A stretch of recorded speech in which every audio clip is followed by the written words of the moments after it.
I know in today's game, there's different ways to guard a pick and roll. You can switch 1 through 4 and sometimes 5 if you have mobile bigs like the Boston Celtics do. Or you could sit in the drop like Phoenix and Denver does when you have an offensive juggernaut in the back. You don't want him picking up too many fouls. Or you could hard show wherever the screen is set, like they do in college. They all have their pros and cons. So in today's video, I'm gonna tell you right off the bat what way pick and rolls should be defended, Roy Hibbert method, and give you 4 tips to make sure you get that stop. So to get into this right away, I think fighting over screens is the best way to defend the pick and roll. It takes away the opportunity for a pull-up 3 if you go under. And it deters a guard from attacking your big man with a full head of steam. But it's all about the details. Which brings me to point number 1, or tip number 1. Get into the ball. Take the proverbial space. When you get into the ball early, it allows you to get skinny and make a decision if you want to go over or under the screen. I know I said in the video fighting over, but in certain circumstances, going under the screen, if the screen is set pretty high, totally a-okay. Just take the space. But one tiny point. Tiny. In addition to this is before you even step on the court, I'm telling my big man, you gotta be up in the drops. All right, I don't like my big so far in the drop for this reason right here. Look at this.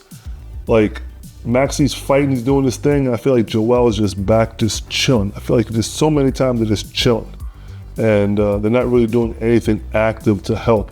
Maxi's doing all the work right here. Look. I'm doing everything I can. Here, boom, he comes across, you know, fighting over the top, and then gets a little bit of a rear view contest, but I feel like Joel really doesn't do anything there. Another example of why I don't like the bigs in the drop is this right here. Obviously, Juggernaut's right there, but look at this. Again, there's not that much going on that the big is doing to affect the ball screen. I mean, they're getting lucky there. Again, look, I feel like in situations like this, you play the percentages. Look at this, fights over the top, come back,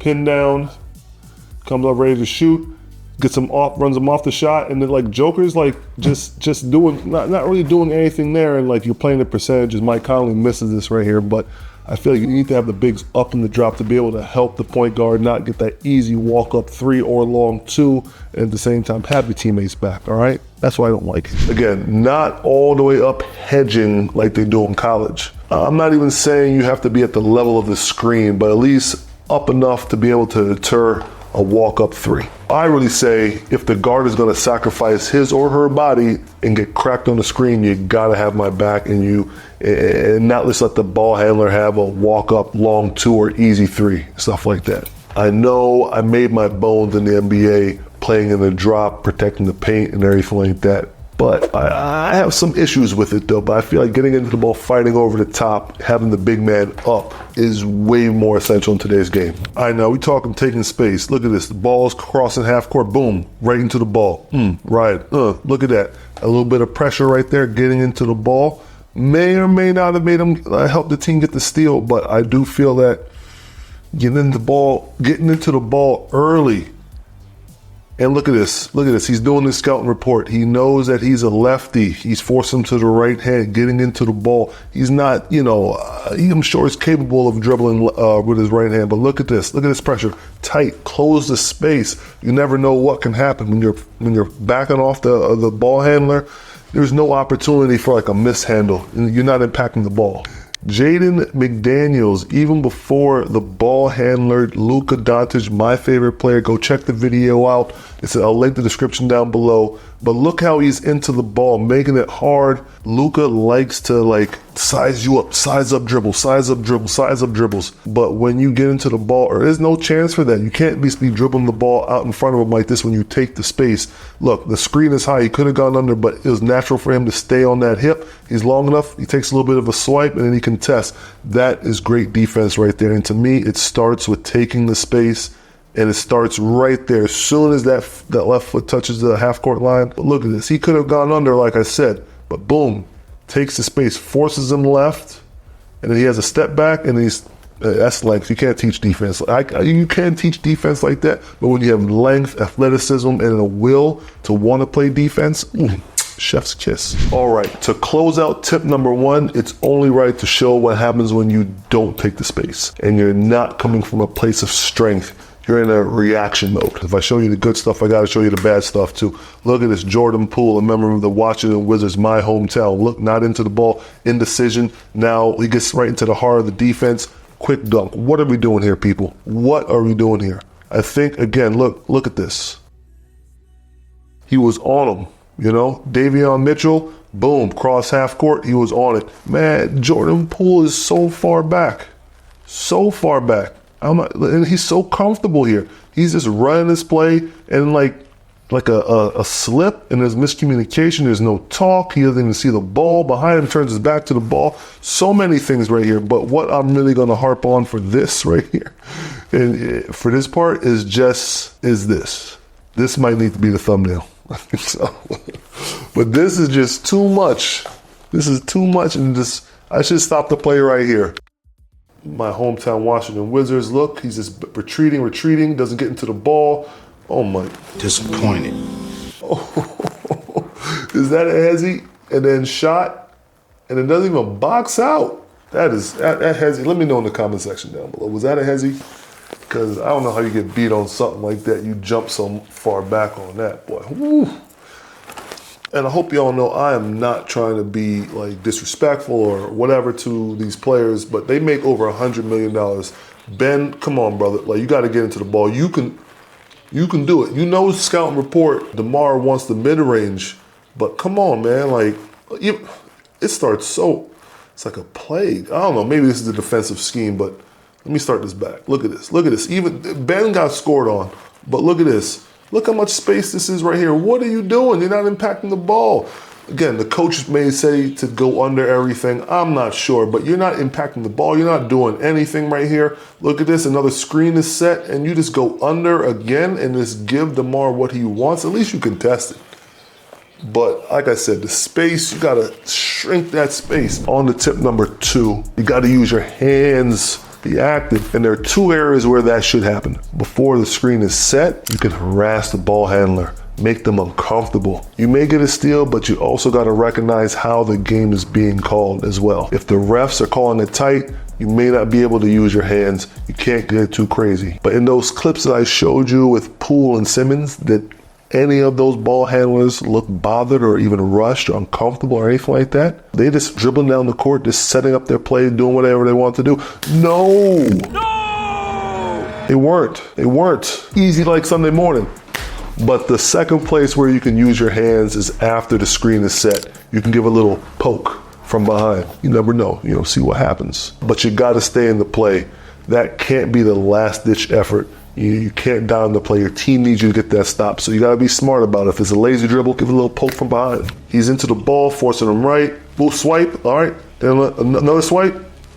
Maybe don't sweat, and then boom, like that right there is enough just to throw people off. And Kyrie's a great ball handler and everything like that, so give him credit. He has a turnovers. When somebody dribbles and handles the ball, his usage is that probably high, but he doesn't really take the space here. But he's aggressive. He's into the ball. Look, there's a swipe. Now he's taking the space. There we go. And another. Ooh, look at that. Take the space. He's only about by half court. Look at this. Now he step up. He goes under. That's fine. And then he gets back to him. And then his hands are active. Active hands will save you. But again, Davion Mitchell. Ooh, for the Kings. Back into the ball.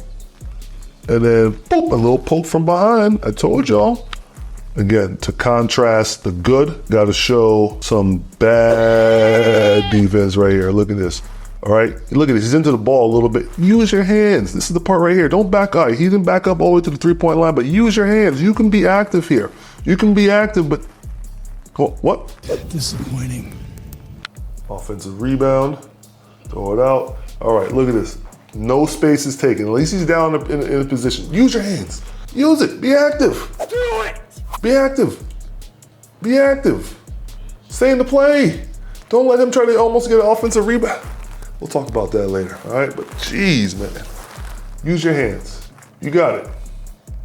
You never know what could happen. Tip number 3 is to work on the rear view contest. Look, you've done the work to get into the ball. You're using your hands. You're being active, and that screen is set. And he comes off the screen, and he feels like he has some space on you, and he's gonna shoot a jump shot. You know, he thinks he's in the clear.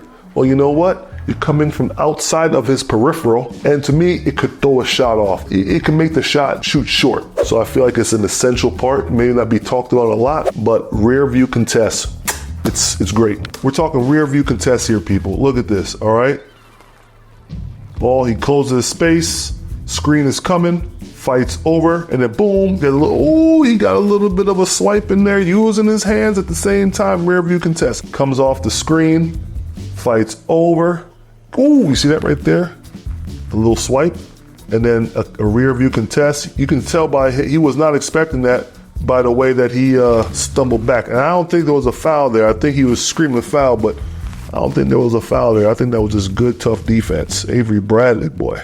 I think Jaden McDaniels is such a good defensive player. Look like he's long, lean, wiry, fights over the screen. Look at this, all right? Fights over the screen again, and then little contest from behind. Again, I'm not sure if it may have played a factor in him missing, but I feel like you have to do it.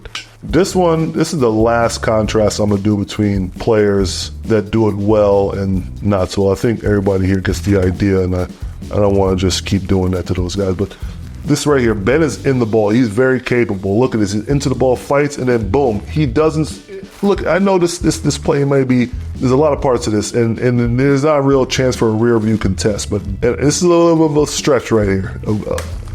I guess Kobe would say a Bikram yoga stretch. That's a Bikram yoga stretch. He fights over the top. He's good. He just stops playing. My thing is this. Look at this. My man's supposed to foul him right here. At least wrap him up, safely get him to the ground. You don't want him to get a tech. Don't swipe because he's probably going to get hit and then finish it anyway. But for me, I feel like at this point right here, maybe you can get a rear view contest, maybe a block, maybe. Am I wrong? No. And the last point, I think this is the most important point in the whole video, is making sure you're aware of a paint switch. And if you're not aware of what a paint switch is, some of y'all might be saying, but Roy, what is a paint switch? I'm gonna explain it to you. I got your back. Screen is set, boom, boom, boom. All right, he's fighting over, and then boom. All right? To the naked eye, that was a good defensive possession. Great, but let's break it down real slow, real quick, all right? Into the ball. I love it. Into the ball, making it back dribbles, making them think, testing those handles, fighting over the screen. Boom. A paint switch happens when once the offensive player who's guarding the ball can see the numbers on the back of the jersey of offensive ball handler, then they need to veer back to the big man and just let his defensive big man have it. And then boom, he has it. And then, all right, the shot goes up. Big man is contesting. Love it. I was always in there. And this is the part right here that Davion Smith executes really well. He cracks back to get to the legs of the offensive big man. Look at this. He has his teammates back. He's not just thinking like his job is done and then lets his man waltz in there for to get a tip in or a putback. He is fighting, getting to the legs of the offensive big man. That is the best of the best right there. And that doesn't always happen. This one was almost perfect. Look right here. All right, he's into the ball. Check number 1. Is he using his hands? Yes, he's using his hands right there. That's check number 2. All right, number 3. There's no. He's attacking the basket. He sees the numbers, and then boom, that's a paint switch, but does not get to the legs of the offensive big man. So he allows the putback jam right there. Almost. It's the details. And if you don't execute a paint switch properly, you can give up some easy buckets at the rim. You gotta get it right. That's it though, folks. All right, that was the Roy Hibbert way of defending a pick and roll from the guard's perspective. Hope you guys understood that. Maybe I'll do a video on the big man in the back, defending up on the screen and what they should look for and everything like that. But thank you for watching. If you enjoyed the content, be sure to hit that subscribe button and stay in the game with us. Drop a comment and don't forget to turn on that notification bell or whatever it is so you don't miss another shot or a video or anything like that, all right? Catch you on the next one. Hard layups. No, hard layups. No layups, hard fouls. What am I saying here?